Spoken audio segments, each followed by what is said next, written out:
One summer moment can change a child's life. Through Toys for Tots Give and Go initiative, your support provides books, games, toys, and outdoor adventures that spark curiosity, creativity, and a love of nature. Whether it's fishing, learning a new sport, reading under a tree, or playing with friends, these moments build confidence and lifelong memories. For too many children, those moments never come. You can help change that this summer. Visit toysfortots.org. Toys for Tots, delivering hope beyond the holidays. Listen, all you New Yorkers.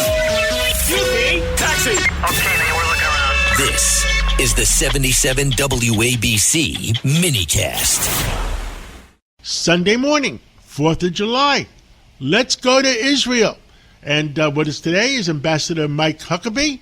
And Ambassador, happy 4th of July weekend. And we're calling you to find out what the heck is going on over there. And there's so many open items. And are you personally celebrating at the embassy? Absolutely. I mean, this is the 250th year of our nation. We're so very excited to be able to represent America here in this land that is a terrific partner to the United States. And today, the president of Israel, President Isaac Herzog, came over to the embassy to bring a letter that we're sending to President Trump. And it's just a wonderful time for us to remember how blessed we are to serve under the red, white, and blue flag that flies proudly over Jerusalem at the U.S. Embassy. Ambassador, lately in the last few weeks, a few months, there's been a lot of controversy going on between Lebanon, the Strait of Hormuz, and Iran, and nobody really knows who's in charge in Iran. Where do you want to start? Let's talk about Lebanon, because I was very involved as U.S. Ambassador to Israel, along with my colleague, Ambassador Michelle Issa, who is U.S. Ambassador to Lebanon.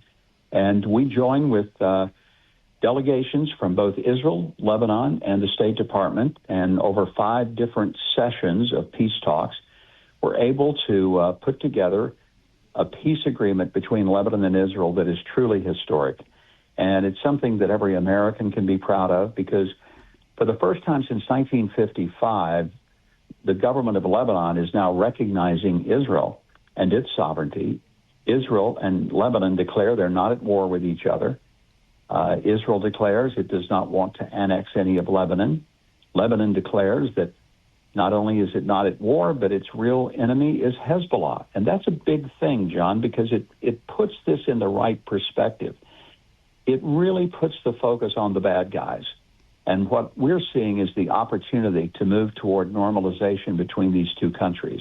And recognizing the only reason that it's not peaceful already is because of the Iranian-backed terror organization Hezbollah that has killed hundreds of Americans through the years.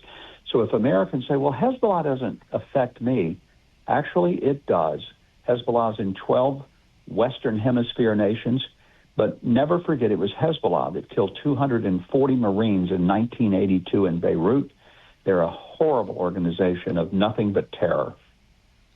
Now, this terrorist organization, are they terrorists on their own, or are they paid assassins of the Iranians? How do you give us the pulse of the situation?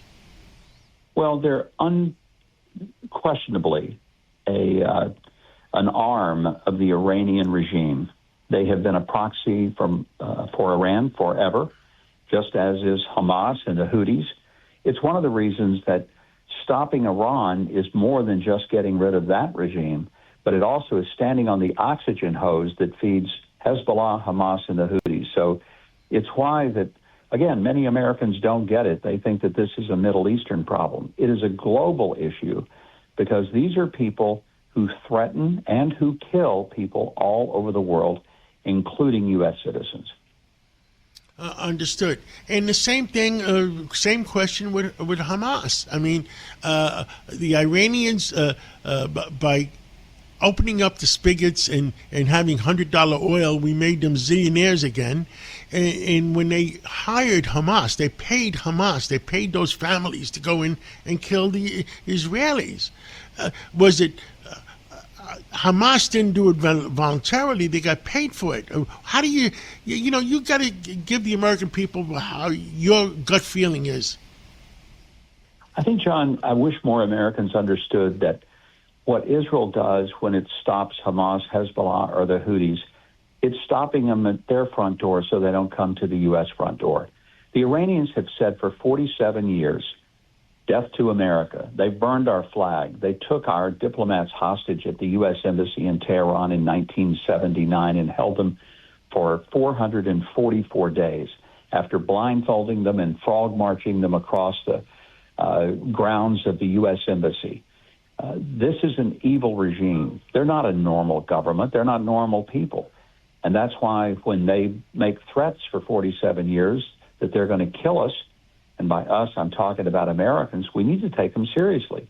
In less than a year, John, they could arrange their ballistic missile capacity from 2,100 kilometers to 4,100 kilometers, which means now their ballistic missiles could reach any city in Europe, including London, Berlin, Paris. And as soon as they could get one that has the range to reach America, you could rest assured they would light it up and send it our way. Ambassador, are you disappointed in some of the NATO countries that don't realize that what is really going on with Iran? I'm disgusted with them, and I think the president's outrage that he has expressed is quite justified, and I'm proud of him for speaking out about it, because in some of those instances, nations that we protect as NATO members, and we have helped fund NATO more than any other country, even though it's not even in our neighborhood, when we needed permission to fly over the airspace to engage with the Iranians and keep them from a nuclear weapon, they refused. They said, no, you can't fly over. And I'm thinking, wait a minute, let me see if I get this straight. We are protecting the rest of the world from this evil Iranian regime, and you basically are taking the sides of Iran. And as the president has said, what's the point of being in NATO if when we need NATO, they basically give us the middle finger?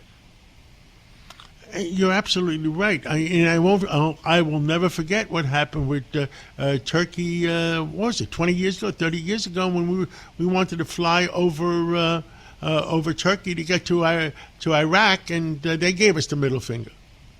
Yeah, and at some point, and this is what I love about President Trump, he can be patient and he can be realistic, but there comes a point he has enough. He says, my patience is gone, and he takes action. He doesn't just send a strongly worded letter.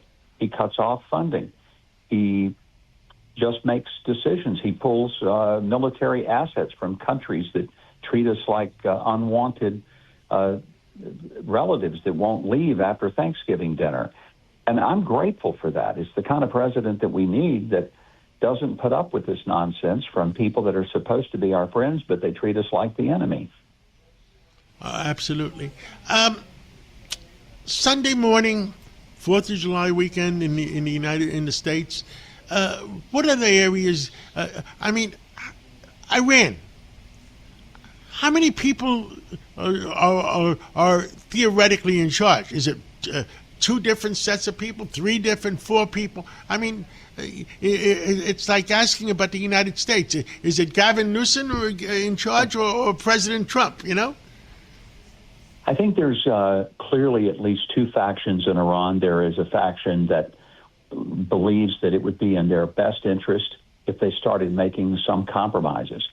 And then there are the hardliners, represented by the new supreme leader, the son of the old one. And about him, you might say, meet the new boss, same as the old boss. He's a hardliner.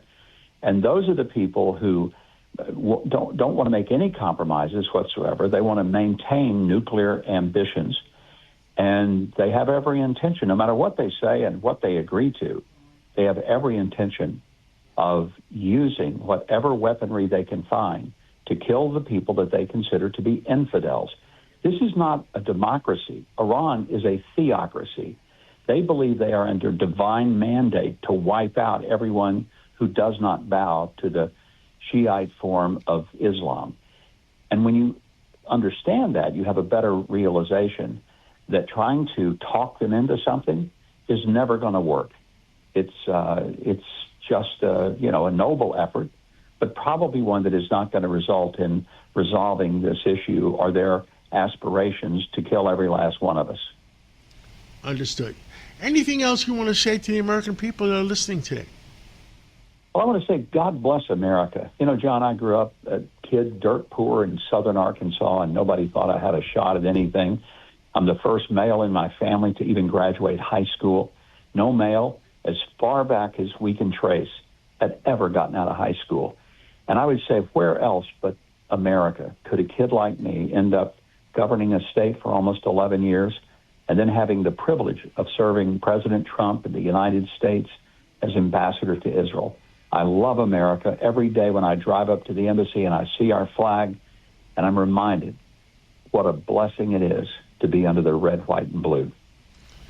Well, you know, Arkansas is almost like middle America, and all, you know, hardworking American, middle America people. And I'm glad you're there. I'm glad you give us the pulse of the situation, and thank you for everything you do.